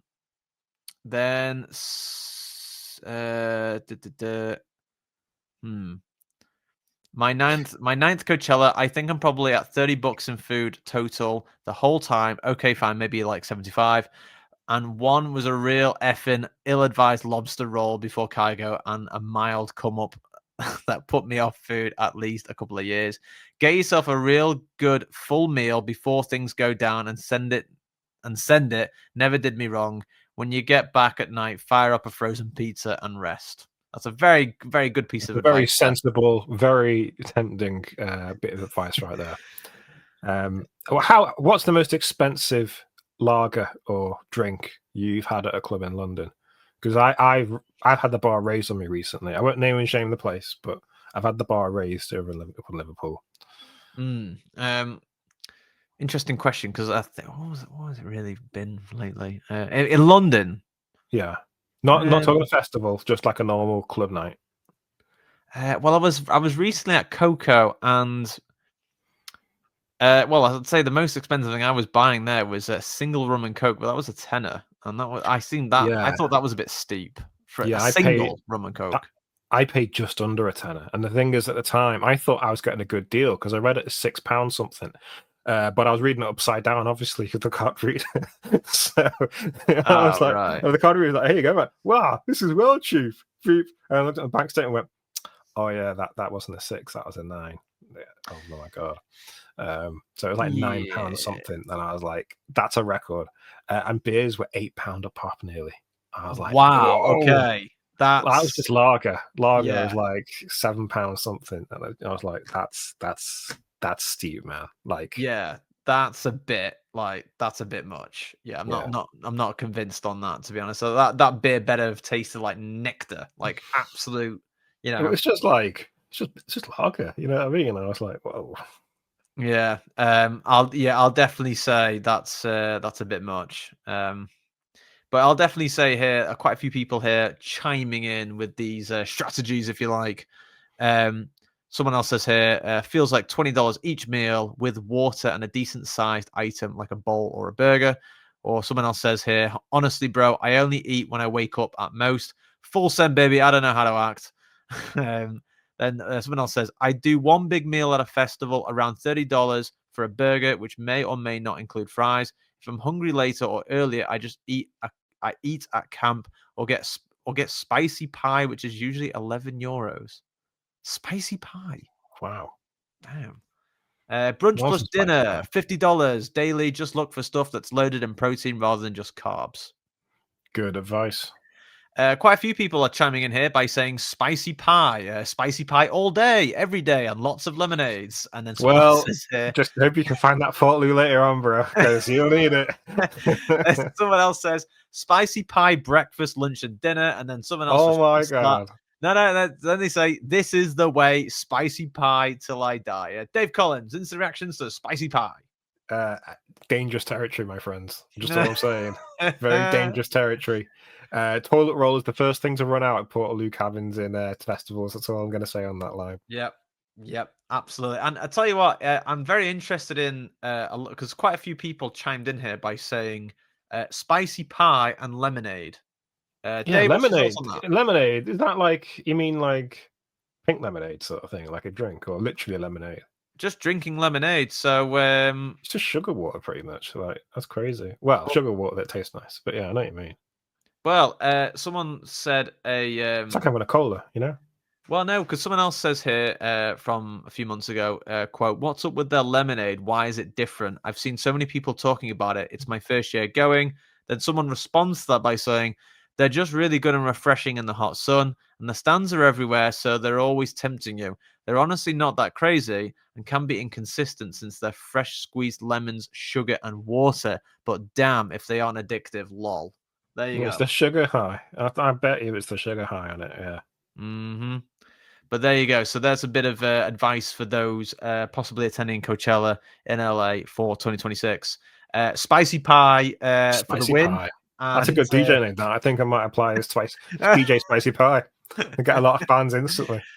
DJ Spicy Pie, yeah. Just throw him at the crowd, like, you know. Oh yeah. Pie me. Yeah, I was just gonna say I've got a funny clip about someone getting caked recently by Steve Aoki. But it's dead funny, but it has to be for the next episode. I can't fit it in for this one. Well, next one. Yeah, definitely. We'll be definitely mentioning it for the next one. But now what we're going to move into is actually the discussion topic. But of course, it's only going to be for the remaining 30 minutes. But it is, what the hell is going on with Brooklyn Mirage? We may be running out of time here, but you'll have to just go with me on this. Say again, Dave? Didn't they just open? Well, wait till I fill you in on it. Okay, you go for it. So let me be the first to just load this up, because we're gonna go back in time a little bit, and then I'm gonna load up a whole load of links here, because there's quite a lot to get through. So just whilst I'm at it, I'm just gonna load some of these articles up, because there's quite a lot to load. So because I've had to do a bit of a timeline here, because oh man, there's a lot of stuff. Right, here we go. So let's just get some of these up. So let's start from right from beginning. So let me just get this shared with you. So you may remember this from I think it was episode, either our first episode or the second episode, but you may remember clip this footage. Do you remember this? Yeah. Right. So let me just read off the top for those who may not be aware of what we're seeing here. So what is going on with Brooklyn Mirage? Now, originally back in episode 4, the Changing Faces podcast reported that the Brooklyn Mirage was undergoing a huge refurbishment. So to recap, Brooklyn new Mirage club undergoes fabulous refit, and this is courtesy of Groove Cartel, saying, celebrating their 10th anniversary, the Brooklyn Mirage has undergone an incredible refit of their dance floor and stage with some pretty impressive installations. In what's included in the works was, quote, a hyper-realistic 270 degrees virtual environment with a combined 30K resolution, 100 million pixels over 3,000 tiles, enclosed in the world's first fully kinetic shutter system of this scale. A 90-foot wide performance area with an industry-leading £400,000 roof rigging capacity, empowering artists to deliver their most visionary performances. New viewing areas reimagined as opera-style mezzanine lodges. Custom L acoustics sound system featuring over 100 precision-calibrated speakers and subwoofers for an unparalleled sonic experience no matter where guests are in the space. End quote. So there you go. So we're hearing a little bit of that. Really cool sounding and so on and so on. And then, of course, what happened after that was the next bit of news was this. God, I'm struggling to keep up with myself here. So then there was a report again, courtesy from the Groove_Cartel on Instagram, basically saying that the May 2nd. This was reported, sorry, on May 2nd. Groove Cartel saying here, quote, new Brooklyn Mirage won't open this weekend. Unfortunately, due to strict New York City regulations, the club is working with the city officials for all the requirements and compliance.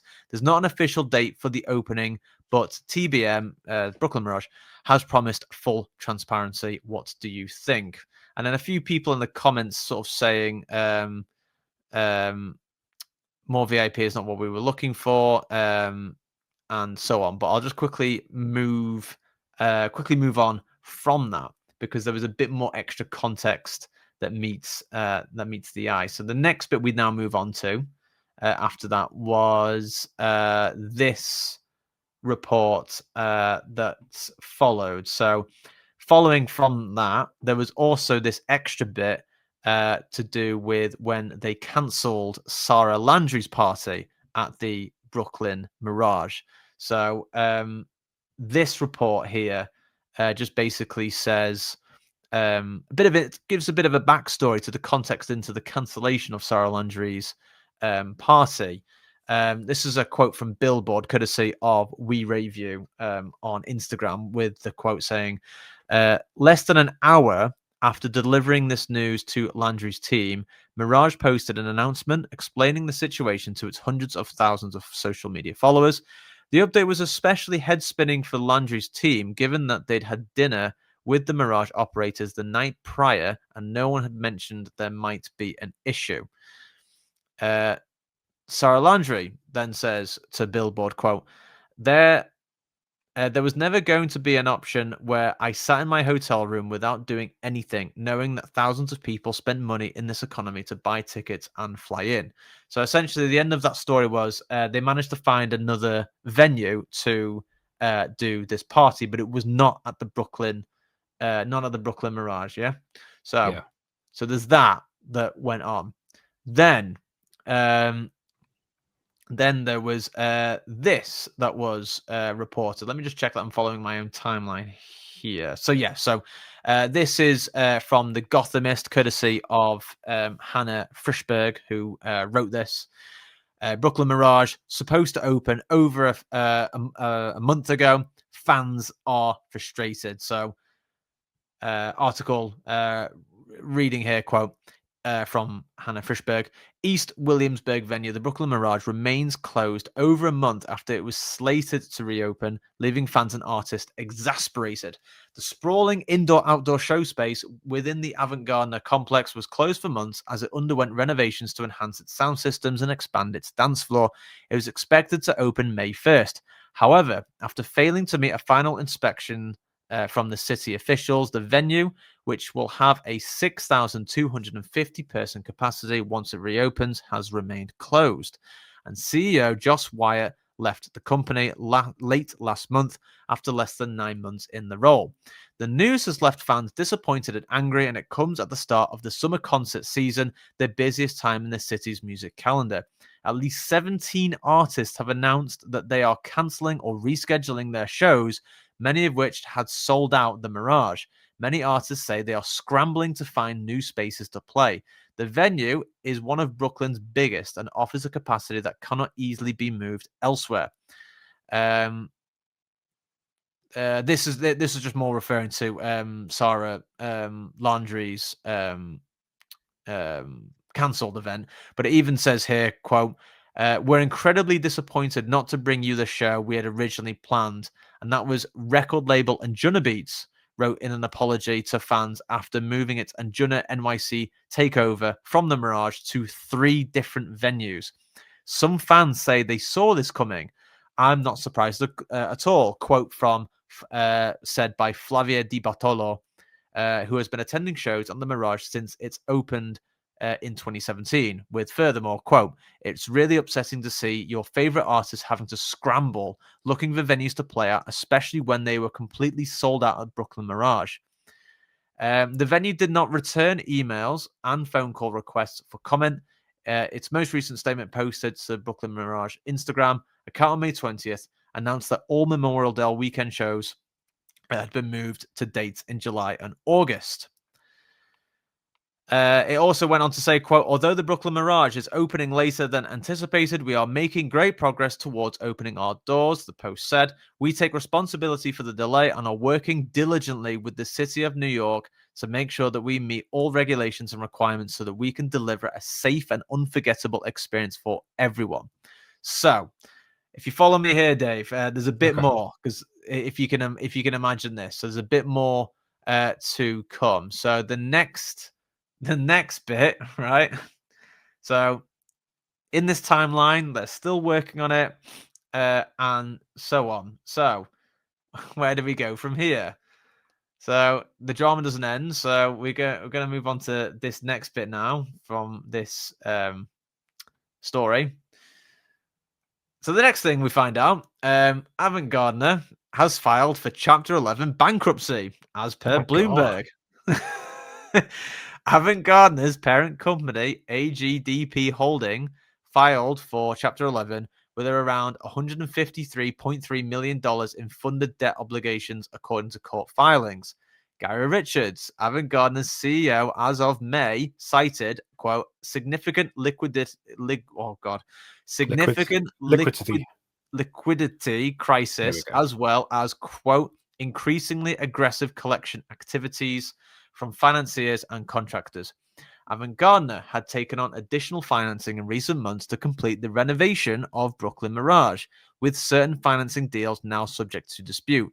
Avant Gardner's key lender will provide around $45.8 million in debtor-in-possession financing, which we will use in part to bid for Avant Gardner's assets. Avant Gardner will hold a competitive auction for the assets while maintaining normal operations for the time being. And it further, this is a courtesy of Dancing Astro or Dancing Astronaut. It furthermore states here, Avant Gardner has issued an official statement. The decision to file for Chapter 11 bankruptcy relief follows several months of financial distress, culminating with Avant Gardner being unable to open its newly constructed Mirage event space for the 2025 season. Right, so if you follow me here, there's more. Believe it or not, there is more. So, what is the latest news?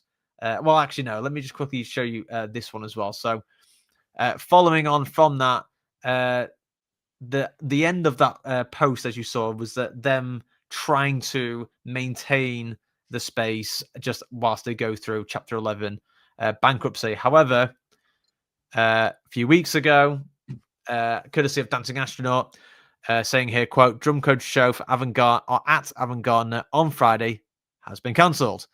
Quote, or Drumcode's New York update says in the picture here, quote, we are devastated to share the news that we were informed today that our show at Avant Gardner this Friday, August 29th, has been cancelled. This comes despite weeks of assurances from the venue that everything was under control as they filed for bankruptcy, and that the event would proceed as planned. This news is a complete shock to us, and we share in your disappointment.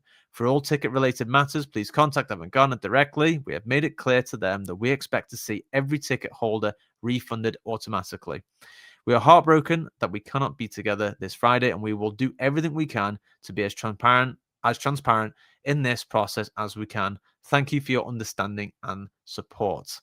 So that what happened as well. And as the post suggests, they also were left slightly in the dark by that as well.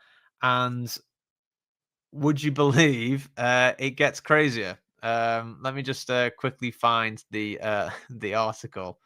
There's actually two, but I'm just gonna link to. Is it this? Oh no, it was. Is it this one? Hang on. Yeah, it's this one. So obviously, they've filed for Chapter 11 bankruptcy. Shows are still being cancelled.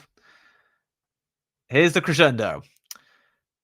Brooklyn Mirage reportedly files permit to demolish part of the venue. Courtesy of Hassie Linder of Resident Advisor. As per the Real Deal, the application is for a full demolition of the 32,000 square feet. Hassie Linder reports, quote, the owners of Brooklyn Mirage has filed for a permit to demolish a portion of the venue. The Real Deal reports, according to the publication, the application is for a full demolition of an area of 32,000 square feet. The larger Avant Garde complex, the East Williamsburg venue, is part of spans roughly 80,000 square feet. Costs are reported estimated at $1.5 million. Resident Advisor has reached out to representatives for Avant Garde for comment. The report filing arrives after a turbulent few months of Brooklyn Mirage, and it just goes into a few things about oh my God, all the things that we've spoken about. However, there's more, would you believe? So I've got a bit more extra. So I've got a bit more extra context here. Yeah, okay. Thanks to the Gothamist and who wrote this. So this is by Ryan Caleth. So really good article on this actually. Really same with Hassie Linder, to be honest with you. But this says here as well, quote, Brooklyn Mirage files for full demolition after months of uncertainty. Ryan Caleth writes, quote, the owners of the troubled East Williamsburg mega venue, Avant Garde, has filed permits for a full demolition of the Brooklyn Mirage, its seasonal outdoor stage.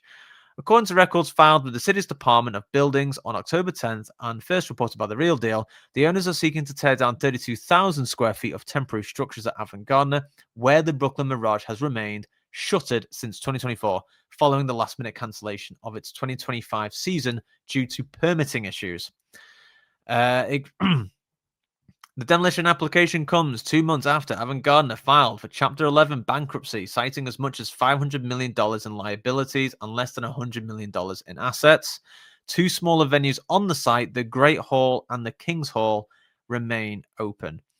The Brooklyn Mirage, known for its open-air dance floor and large-scale electronic music shows, faced mounting scrutiny in recent years over safety issues, including what regulators described as rampant drug use and multiple overdose deaths. Two concertgoers were also found dead in Newton Creek after attending events in Mirage in 2023. The company owes money to artists, production companies, and contractors. One of the largest is a construction firm called Heine, which builds outdoor stages, including those at Summer Stage and at Pier 17. Court filings show the company is wholly owned by Jürgen Billy Bildstein. No timeline was listed in the demolition permit, and it remains unclear whether the filing signals a permanent end for Brooklyn Mirage or a potential redevelopment of the site. I'm going to stop sharing this one. Oh my God. Wait. I'm just going to quickly show you this. So this kind of gives you a bit of context, and for those who have never been there, this is what it looks like, or what it did look like. Yeah, big outdoor area. So Dave Collins, we've only got 50 minutes to talk about this, but how do you unpack all of There's that? quite a lot of information, right? Unpack that for me. I've got a theory on what happened. I think there was something structurally wrong with that space that didn't meet compliance, and that's the reason. It even said at the beginning, didn't the council or something like that, or the New York equivalent, was basically saying they couldn't let it open. And the reason I think that is because a place like this, when you have to demolish a place, it implies that you can't sell it at rock bottom prices. Like there's something fundamentally wrong with the building, so bad that it has to be demolished. And so that's my theory. You could flip that for peanuts and still make it, and it will cost you less than demolition's really expensive. Do you know what I mean? Oh yeah. The only 1.5 mil. the only reason they demolish it is because, like, they literally can't use the space, and maybe they got an obligation to demolish it from the council or something. But nah, that's just a theory, and there's so much going on here; it's nuts. Yeah, I mean, wow. How do you unpack that idea? The fact that, like, we heard news that it was going to be refurbed, then they start canceling all the shows, and well, it makes sense. Some of them last minute, like on the day. But it's like, we'll refurb it, and then they find out that no, we can't refurb it because this place is literally crumbling apart somehow. Right? Maybe the floor is like there's a sinkhole under it or something. I don't know. You know what I mean? Like, you don't know these things, and so the refurb can't go ahead. The shows can't go ahead. The building company building the stage is like, well, where's our money? And they're like, oh, we'll pay you once like it's finished. And I'm like, where? But we can't finish because you told the building's unsafe. Do you know what I mean? Like, it all lines up to an unsafe building, in my opinion. But it doesn't look unsafe on that picture, so I don't know. But the fact it's getting demolished was what shocked me. I thought, man, someone's going to pick this up for like dirt cheap, aren't they? But no, like, it's just getting knocked down. Weird, so weird. It's all of this. There's two other spaces they own. Yeah, there's two other spaces that are still open. Yeah. What? Surely, if you were bankrupt, you'd sell all of it, not keep two open and knock one down. It makes no sense, man. So, well, as far as I can kind of understand it, you know how the setup is at Uno Village, where they've got different clubs. I think it's a little like that. So basically, the open air area, what you're seeing here is Brooklyn Mirage, but then they've got two indoor small venues called King's Hall and Great Hall. Right. Those in New York, you might want to correct me on that, but that's how I've understood it. Now,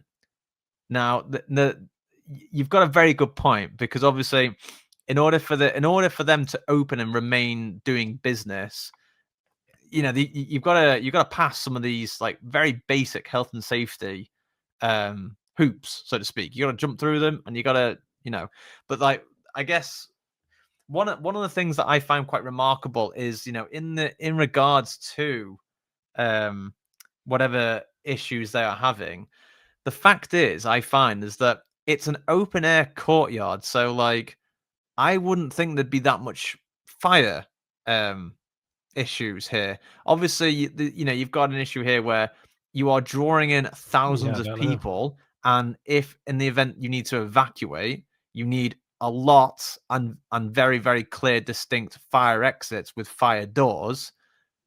However, like, maybe they don't have that. I have no idea, but like, I'm assuming that would be one thing that would be a huge risk for mass people in that area. And of course, combustible items as well. So, for example, I don't know whether the cladding on those walls is combustible, but that could be another thing. So that would help fire spread, and pyrotechnics that are there. There's palm trees there, which is also, it's combustible, So like, I think from a fire safety point of view, perhaps there is issues there, but yeah, like what it really bundles down to is what could have possibly been the issue to say, actually, regardless of what refurb you want to do to this place, this is not going to, like, it's too wild dangerous. though. I mean, looking at, I remember in Manchester, there's one venue I went to a handful of times called the Antwerp Mansion. And I don't think it's there anymore. But that place was literally falling to pieces. It was an old Victorian mansion that had been taken over as a gig space. And I think initially the entire place was open. When I first started going there, you couldn't go upstairs. Upstairs was off limits because upstairs was unsafe. But downstairs was cool. And then bit by bit, they closed room by room as it became more and more unsafe. And now it's closed down entirely. And let me tell you, that place, it looked like a killing floor map. It was one of those places. It was like this old mansion, Victorian mansion with graffiti all over it. You know what I mean? And I'm like, man, like that, you could tell that was run down. Do you know what I mean? You could tell that building was beyond saving, and people were just destroying it with beats every single weekend. You know what I mean? And eventually they went, yeah, this building just can't take it, and it had to get knocked down. But this looks kind of safe, unless it's fire related. I don't know, but yeah, it's weird, isn't it? Well, yeah, and because I guess the other thing is as well is obviously even in a fire safety related issue, it's all open air, so you know that immediately would reduce a risk. But I can only imagine that even though it's an open air venue, there's still, I can definitely say an evacuation risk is probably the highest there because so many people turn up there. Well, maybe that's it. Maybe they need to build more fire exits and the like. Yeah, we can't. I don't know. But that's the other thing, though, isn't it? Because like they obviously had the capital to do that entire refurb, which you saw is extremely premium. Well, yeah, and then but how did they not get like their health and safety stuff funded? You know what I mean? Well, you'd be surprised, man. People just yeah. Here's the budget for the speakers, but help them what? You know what I mean? Yeah. I mean, yeah, I've been to some clubs where I go like, yes, that's a tetanus shot right there. You know what I mean? Like it doesn't always like work out the way you think it would, but yeah, it's weird. There's something else going on here. Something weird. I mean, to go from like we're refurbing, and then maybe the refurbing's taken a while, and we're struggling with the New York City officials, to we can't open anymore, and now we're gonna just try and demolish it because we can't do anything else to it. What are your initial thoughts on that? You could change the decision so quickly. Yeah, you could make money in other ways, even if you start flipping equipment, you know what I mean? And getting rid of like gear, but you know, like audio equipment, audio gear. But I don't know, man. Like even as a bar space, do you know what I mean? You don't have to do gigs to make money. You can literally just have that as a smoking area if you really want it to. Do you know what I mean? Do you think that maybe that's the problem, right? Maybe that's the problem. It's a high risk. Yeah, it might be that. What I wonder as well is that before they actually undertook all of this refurb work, did anyone actually like warn them to say, by the way, before you do this work, you need to consider some of these safety concerns because otherwise you won't get a permit. I honestly don't know what condition the building was in before they started the work, because it could have been run down as heck. You know what I mean? It could have been a really budget buy. And could it be the case where they were banking on, let's just try and open and do the refurb and then sort the safety issues out later once we're making money from the shows? Maybe. That's also my theory. Maybe maybe it was like what almost happened to some degree to Universe, because Universe only opened because it had such a big backing behind it, right? But the fact, how many builders were hired to work on that place last minute? Can you imagine the amount of overtime being paid out for that? It would have been insane. You know what I mean? Like the amount of workers working on Universe to redo it was, it's very significant. And if they ran into one problem that cost a month to figure it out, how much money would they have lost over that one problem? Look, you know what I mean? And that's what I think. You know what I mean? Universe can take it because they're a huge, it's huge amounts of money going through that. But yeah, maybe they just things didn't align, and it's something was delayed just one too many times, and then it's like a dominoes. You know what I mean? This gig's cancelled, that gig's cancelled, this gig's cancelled.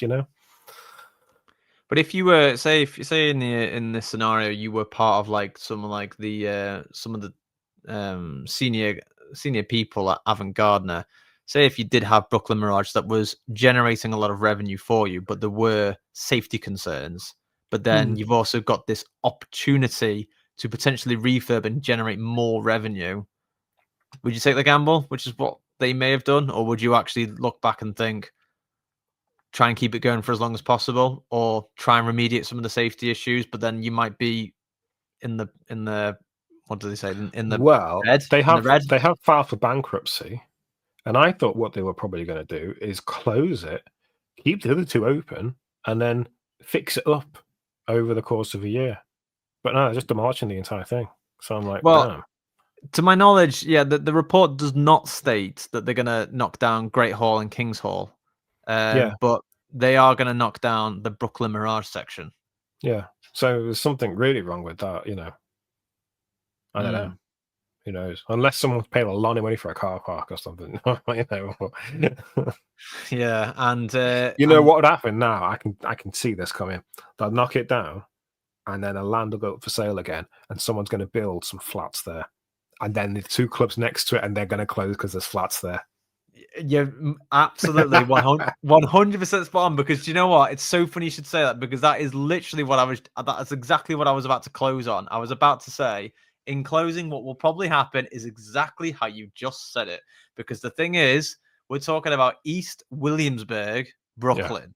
Yeah. Like, I am almost certain that the land there and that space, because you saw how big it was, it's got to be worth quite a bit to develop on it. Definitely. And as much as I would love to say, oh, I hope the New York City officials actually buy the land off them and then build, you know, social housing, I'd be fine with that. I'd be like, do you know what? Like, you know, yes, we may be losing a nightclub, but hey, if you're building social housing, I'm sure people of New York City really need that, right? But unfortunately, that's not how it works that much, really. So I imagine it is probably going to be sold to a private developer, and the private developer is going to do really fancy pants apartment blocks. And you saw the view, right? The view's like worth it alone. Oh, absolutely. Yeah, absolutely. Yeah. In closing, quite the news for Brooklyn Mirage. But I was actually going to say, if we were ever going to be in New York City to do any parties, I was actually going to suggest we go to Brooklyn Mirage. But of course, well, I mean, if there was safety concerns, it's probably a good thing that we never went anywhere, right? Well, I mean, they got two other venues, so you can check those out. But yeah, weird news, and so in depth and so multi-tangled. I'm like, whoa.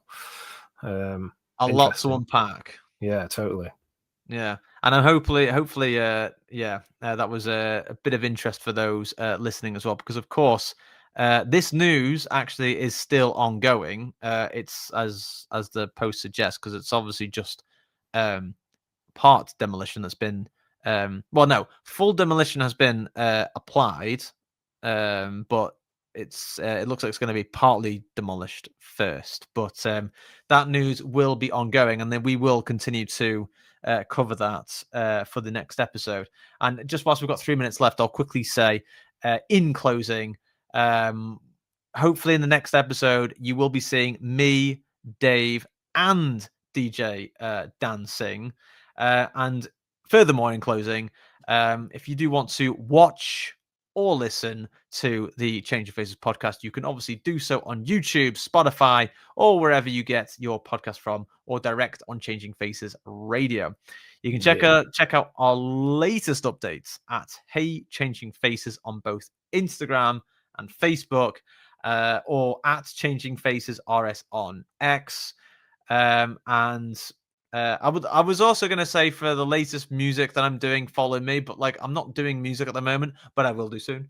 But for everything else, you can visit changingfaces.live, because that's also one of our website domains. But what I will just quickly mention as well, so as mentioned in the next episode, hopefully there will be all three of us, and we will be bringing you the budget Ibiza guide, which is basically based on a week.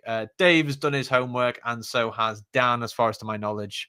And hopefully Dan is better again, because my gosh, like, yeah, he's had the flu basically, folks. It's not been a good month for us with illnesses, honestly. It's been rough.